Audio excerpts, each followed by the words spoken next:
سلام كمي حديركم كمي عارفيدكم كبراتن تختاتلتنا مبار لما عنتون بزعبا أوش مت ما أخلاي مبرع زبات تجمير زلوم حدش كيناتينا بزعبا نسينا نقرب لكم سنة مكتتال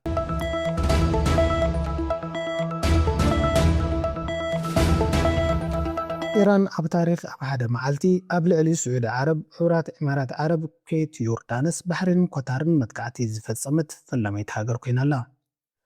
እዚ ድማ በዓል አልዓረቢያ ጋልፍ ኒውስ ሚድል ኢስት ዓይን ዝርከቡ ዝተፈላለዩ ምንጭታት ኣረጋጊፆም እዮም። ሎሚ 28 ለካቲት 2026 ዓ.ም ፈረንጂ ሓላፊ ድሕንነት ኢራን ኣብ ሕቡራት ኢማራት ዓረብ ባሕሬን ኳታር ኩዌትን ዮርዳንስን ንዝርከቡ ወታደራዊ ማዓስከራት ኣሜሪካ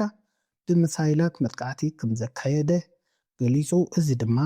حنا مفداي ناي أمريكا إسرائيل قبل اللي إيران تفصمه متقعتي يخبل تزاريبو سعود عرب نتي متقعتي بمخنان أبرياد فنجارة تسميعو تخوني اتي متقعتي بقطتها نبقزات زعلمة ديو أيكونن أي تقلتان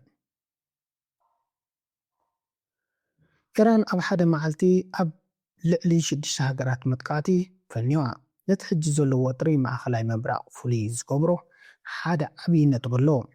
إيران أب تاريخ مجمريا كزيه أو بوشت حدا معلت تراي نوكلير زعتق حيالام هاجرات شدشته زوبا وشمت مع أخلاي مبرق إلا ما بمقبر متقعت زفزمت هاجر كينا لا اتن تتقص هاجرات كامي سعود عرب حورات إمارات عرب كيت بحرين يوردانس إسرائيلن እዚ እንታይ ማለቱ ወታደራዊ ተባዓት ኢራን ነቲ ዓመታት ካየድ ዝጸንሐን ናይ ወኪል ኩናት ገዲፉ ብቐጥታ ናብ ግጭት ምእታው የርኢ ኑክሌር ሓይሊ ብዝዓጠዋ ሃገራት ብፍላይ ኣሜሪካን እስራኤልን ዕላማ ምግባር እቲ ወጥሪ ካብ ቁፅፅር ወፃኢ ክኸውን ከም ዝኽእል ዘመልክት እዩ ሓድሽ ስርዓት ዓለም እዚ ስጉምቲ እዚ ብማእኸላይ ምብራቕ ሓድሽ ናይ ሓይሊ ሚዛን ንምፍጣር ዝዓለመ ምዃኑ ይግለጽ ኣሎ እቲ ኣብ ማእኸላይ ምብራቕ ተጀሚሩ ዘሎ ሰፊሕ ናይ ሚሳይላትን ድሮናትን መጥቃዕቲ ናብ ኩዌት እውን ተሰጋጊሩ ኣሎ ካብ ኢራን ተተኮሱ መታዊ ኣብ ዝተፈላለዩ ክፋላት እቲ ሃገር ከም ዝበፅሑን ከቢድ መፍንጃር ከም ተሰምዐን ይሕበር ኣሎ ኣብ ከተማ ኩዌት ከባቢኣን ተኸታታሊ ናይ መፍንጃር ድምፂ ተሰሚዑ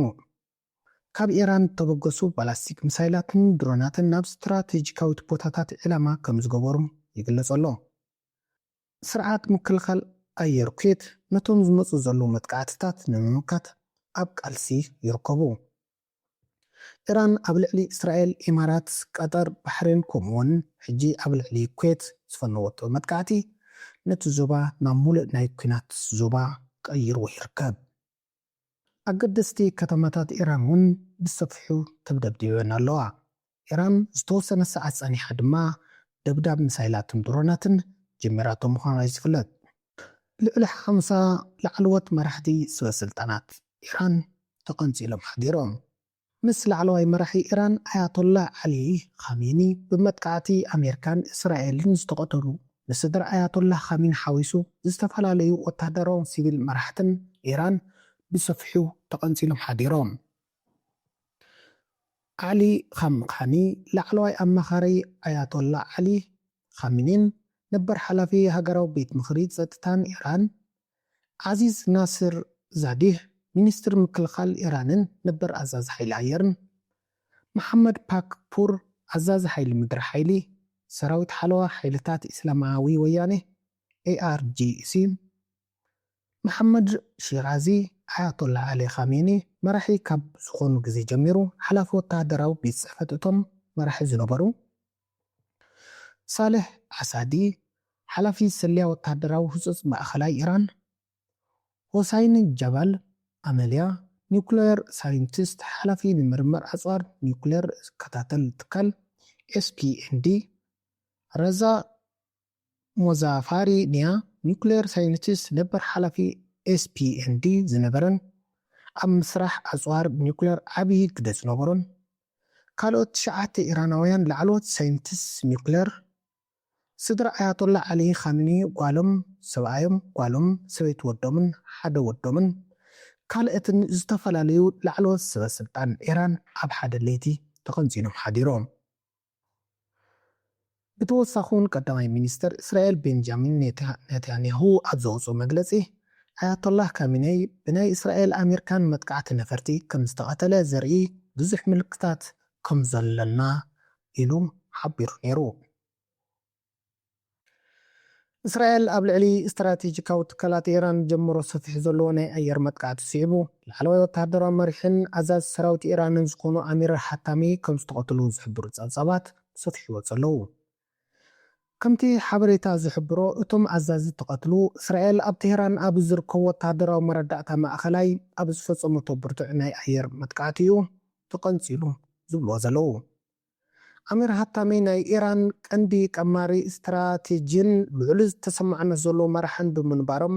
ሞቶም ወተሃደራዊ መዋቅር ኢራን ዓብዪ ስንባድን ሽባንነትን ክፈጥር ከም ዝኽእል ይግመት። እዚ ቅጥለት እዚ ኢራን ቅድሚ ሕጂ ጀመረቶ ናይ ሚሳይል መጥቃዕቲ ሓይላ ክትቕፅሎ እቲ ግጭት ናብ ዝለዓለ ደረጃ ክሰጋገር ከም ዝኽእልን ስጋኣታት ይፈጥሩ ኣለዉ። እዚ ስኩምቲ ፕሬዚዳንት ዶናልድ ትራምፕ ስግኣት ስርዓት ኢራን ክነወግድ ኢና ካብ ዝብሉ ድሕሪ ሒደት እዋን ተሰሚዑ ኮይኑ ንእስራኤል ዓብዪ ወተሃደራዊ ዓወት ንኢራን ድማ ዓብዪ ኪሳራ ተገይሩ ተወሲዱ ኣሎ። ኣሚር ሓታሚ ቅድሚ ሕጂ ሚኒስትር ምክልኻል ኢራን ብምዃን ዘገልግሉ ክኾኑ ከለዉ ዓብ ሚሳይልን ድሮንን እታ ሃገር ኣብ ምህናፅ ቁልፊ ሰብ እዮም ነይሮም። እዚ ፍጻመ እዚ ኣብ ማእኸላይ ምብራቕ ዘሎ ናይ ዲፕሎማሲ ኣማራፂ ሙሉእ ብምሉእ ከም ዘብቅዕን ቀጥታዊ ኩናት ከም ዝተጀመረን ዘበስር እዩ። ኢራን ሕና ክትፈዲ ጀሚራ። ብሄራዊ ቴሌቭዥን ኢራን ከም ዝሓበሮ ኢራን ኣብ ልዕሊኣ ንዝተፈጸመ መጥቃዕቲ ናይ ሕነ ምፍዳይ ስጉምቲ ክትወስድ ጀሚራ ኣላ። ናብ እስራኤል ብዙሓት ሚሳይላት ይዘንቡ ከም ዘለውን ይሕበር ኣሎ። እመላእ እስራኤል ናይ ሓደጋ መጠንቀቕታታት ደወል እውን ይስማዕ ኣሎ። ሰራዊት ምክልኻል እስራኤል IDF ዜጋታቱ ናብቲ ዝቐረቦ ናይ ቦምብ መዕቆቢታት ቦታታት ከኣቱ ኣድላይ ጥንቃቐ ክገብሩን መምርሒ ብሰፊሑ ከመሓላልፉ ይስማዕ ኣሎ። ብወገን ካልእ ድማ ኣብ ርእሰ ከተማ ኢራን ቴህራን ካልእ ዙር መጥቃዕቲ ተኸፊቱ ኣሎ። እስራኤል ካብ ኢራን ክመጽእ ዝኽእል ስግኣት ንምንካይ ብዝብል ምስ ኣሜሪካ ብምዃን ኣብ ቴህራን ኣብ ዝተፈላለዩ ከተማታት ኢራንን መጥቃዕቲ ከም ዝፈጸመት ብሰፊሑ ኣፍሊጣ ኣላ። ሰሜናዊት እስራኤል ብሚሳይላት ኢራን ትናወፅ ኣላ። እስራኤል ምስ ኣሜሪካ ብምዃን ኣብ ልዕሊ ኢራን መጥቃዕቲ ድሕሪ ምጅማራ ናብ ውሽጢ ዓዲ ዝኣተው ዘለዉ ናይ ኢራን ሚሳይላት ንምዕጋት